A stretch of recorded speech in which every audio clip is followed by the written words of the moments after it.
السلام علیکم ناظرین، خبر اور حقائق کے ساتھ میں ہوں عمر خطاب۔ مسلم لیگ نون نے خواجہ آصف کو پارلیمانی لیڈر بنا دیا ہے۔ پاکستان مسلم لیگ نون کی مشترکہ پارلیمانی پارٹی نے پبلک اکاؤنٹس کمیٹی کا چیئرمین اور پارلیمانی لیڈر تبدیل کرنے کی منظوری دے دی۔ ترجمان مسلم لیگ نون نے ایک جاری بیان میں کہا کہ قومی اسمبلی میں اپوزیشن لیڈر شہباز شریف نے موجودہ حالات میں پارٹی قائد محمد نواز شریف سے مشاورت کے بعد یہ فیصلہ کیا تھا، جس پر نواز شریف نے رانا تنویر حسین کو پبلک اکاؤنٹس کمیٹی کا چیئرمین اور خواجہ آصف کو پارلیمانی لیڈر نامزد کیا۔ ان کا کہنا تھا کہ محمد شہباز شریف شروع سے ہی پبلک اکاؤنٹس کمیٹی کا چیئرمین بننے کے خواہاں نہیں تھے، جبکہ انہوں نے متحدہ اپوزیشن اور پارلیمانی ایڈوائزری گروپ کے اصرار پر پبلک اکاؤنٹس کمیٹی کے چیئرمین کا عہدہ قبول کیا تھا۔ ترجمان کا کہنا تھا کہ اس وقت کے معروضی حالات کی بنا پر تمام اپوزیشن جماعتوں اور پارلیمانی ایڈوائزری گروپ کا اصرار تھا کہ قائد حزب اختلاف کو ہی پبلک اکاؤنٹس کمیٹی کا سربراہ ہونا چاہیے۔ اس کے بعد آج بروز جمعرات پارلیمنٹ ہاؤس میں پاکستان مسلم لیگ نون کی مشترکہ پارلیمانی پارٹی کا اجلاس ہوا، جس میں سابق وزیر اعظم اور پارٹی کے سینئر رہنما شاہد کاکان عباسی نے خواجہ آصف کو پارلیمانی لیڈر نامزد کیا، جس کی منظوری پارلیمانی پارٹی نے دے دی ہے۔ اس حوالے سے شاہد کاکان عباسی کا کہنا تھا کہ خواجہ آصف کو پارلیمانی لیڈر شہباز شریف کی خواہش بنایا جا رہا ہے، اور انہوں نے کہا کہ خواجہ آصف متحرک اور سینئر پارلیمنٹیرین ہیں۔ علاوہ ازیں مسلم لیگ نون کے پارلیمانی پارٹی نے رانا تنویر کو چیئرمین پی اے سی مقرر کرنے کی منظوری بھی دی۔ اس سے قبل اپوزیشن لیڈر شہباز شریف پی اے سی کے چیئرمین تھے۔ ذرائع نے بتایا کہ اسپیکر کو چیئرمین پی اے سی کی تبدیلی کے حوالے سے لکھا جائے گا، جس کے بعد اسپیکر آفس نئے چیئرمین کا تقرر اور نوٹیفیکیشن جاری کریں گے۔ ادھر ذرائع نے یہ بھی بتایا کہ اپوزیشن لیڈر شہباز شریف نے لندن میں قیام میں توسیع کر دی ہے اور وہ اب 7 مئی کو پاکستان واپس نہیں آئیں گے۔ ذرائع کا کہنا تھا کہ شہباز شریف نے اپنے معالج کے مشورہ پر لندن میں قیام میں توسیع کا فیصلہ کیا، کیونکہ اپوزیشن لیڈر کا 8 اور 12 مئی کو لندن میں دوسرا طبی معائنہ ہوگا۔ وزیر اعظم عمران خان نے محمد ڈیم کا سنگ بنیاد رکھ دیا ہے۔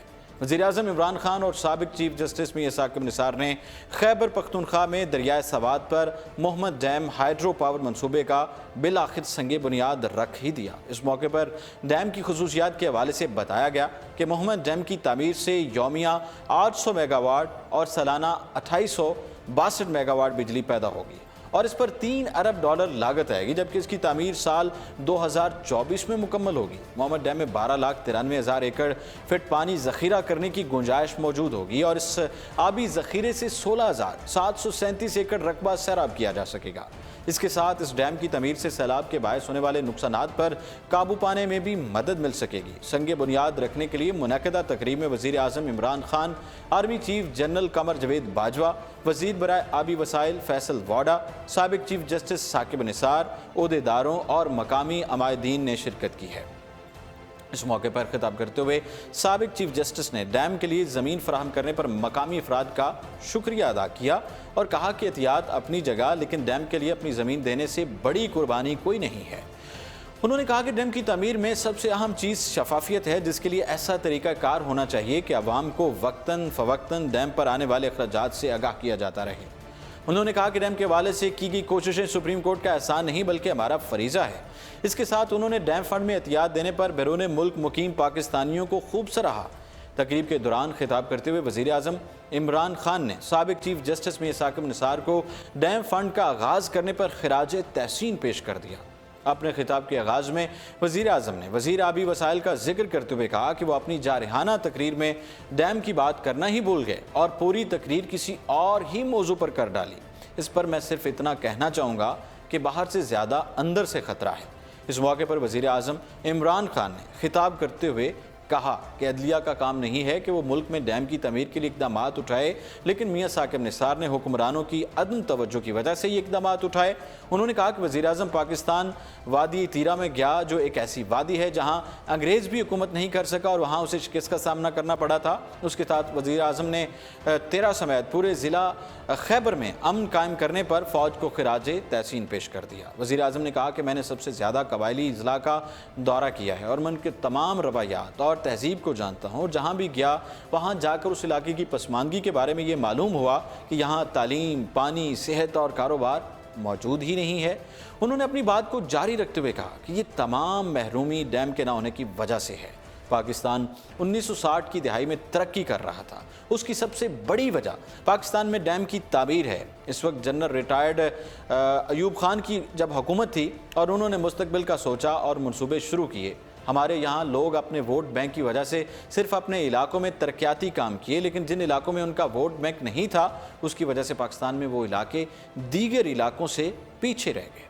انہوں نے لاہور کی مثال دیتے ہوئے کہا کہ اس شہر میں پنجاب کے دیگر شہروں کے مقابلے میں زیادہ ترقیاتی کام ہوئے، جس کی وجہ سے آس پاس کے علاقوں میں رہنے والے افراد نے اس علاقے کا رخ کیا، جس کی وجہ سے اس شہر کی آبادی زیادہ ہوگی اور بد انتظامی کا شکار ہو گیا۔ وزیر اعظم نے کہا کہ حکومت نے فیصلہ کیا ہے کہ 4.5 ارب روپیہ صرف ضلع محمد میں خرچ کیا جائے گا، جبکہ ڈیم کی تعمیر سے مقامی افراد کو ملازمتیں بھی فراہم کی جائیں گی۔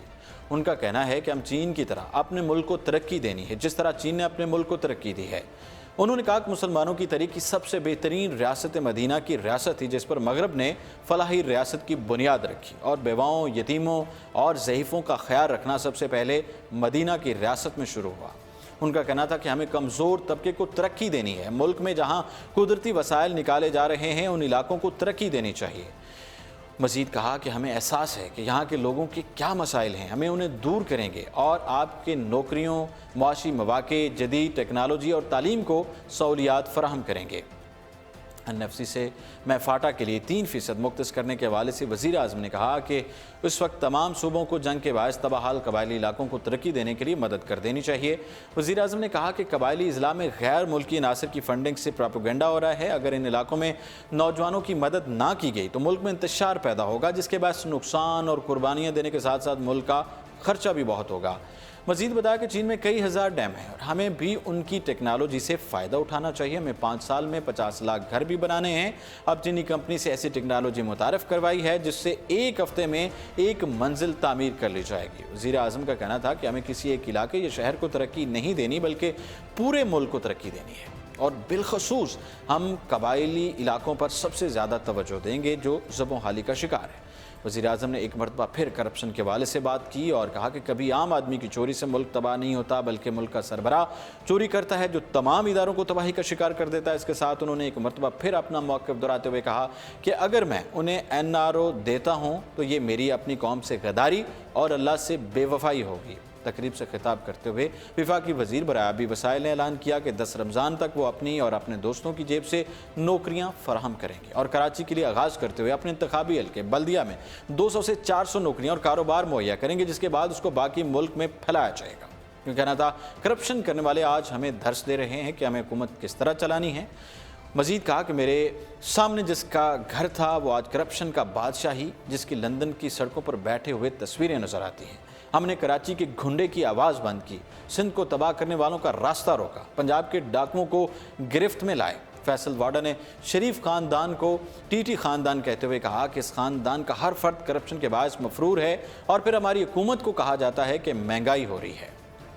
وزیر اعظم کو ووٹ اس لیے دیے کہ کرپشن کرنے والوں کو پکڑا جائے، اس کے لیے ہم آج بھی قربانیاں دینے کے لیے تیار ہیں۔ میرے پیچھے پوری اپوزیشن لگی ہوئی ہے، یہ قوم غیور قوم ہے، جو بھی کرنا چاہیں کریں، لیکن احتساب ختم نہیں ہوگا۔ انہوں نے کہا کہ ہمیں داسو ڈیم کی وجہ سے 36 کروڑ روپے روزانہ نقصان ہو رہا ہے، جس سے دور کرتے ہوئے ہم بہت جلد اس کا بھی افتتاح کریں گے۔ بات کریں نیب کے حوالے سے، برسر اقتدار افراد نے لوٹ مار کی کوشش کی تو نیب مزاحمت کرے گی۔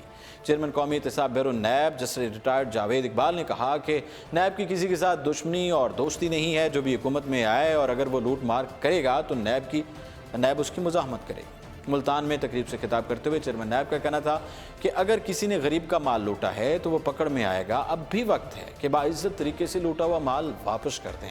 انہوں نے کہا کہ کچھ لوگوں نے اب تک نیب کے قانون کو نہیں پڑھا لیکن اس پر مسلسل تنقید کرتے ہیں۔ نیب اس تنقید کو خوش اسلوبی سے لیتا ہے اور چاہتا ہے کہ نیب کو بتایا جائے یہ درست ہے یا غلط ہے، لیکن نیب کو منی لانڈرنگ کے سب سے بڑے ادارے اور منشا بم کہنا غلط ہے۔ چیئرمین نیب نے ناقدین کا جواب دیتے ہوئے کہا کہ اگر اس ادارے کو منی لانڈرنگ کا ادارہ مان بھی لیا جائے، یہ منی لانڈرنگ بیرون ملک جائیدادیں اور ٹاورز بنانے کے لیے نہیں بلکہ غریب عوام کو ان کا لوٹا ہوا پیسہ واپس دلوانے کے لیے ہوگی۔ جسٹس ریٹائرڈ جاوید اقبال نے بتایا کہ پاکستان بھر سے مختلف سوسائٹیز سے پیسہ واپس لے کر غریب عوام کو واپس کیا جا چکا ہے اور یہ سلسلہ جاری رہے گا۔ انہوں نے اعادہ کیا کہ جب تک پاکستان کے تمام متاثرہ افراد کا ایک پیسہ واپس نہیں لوٹے گا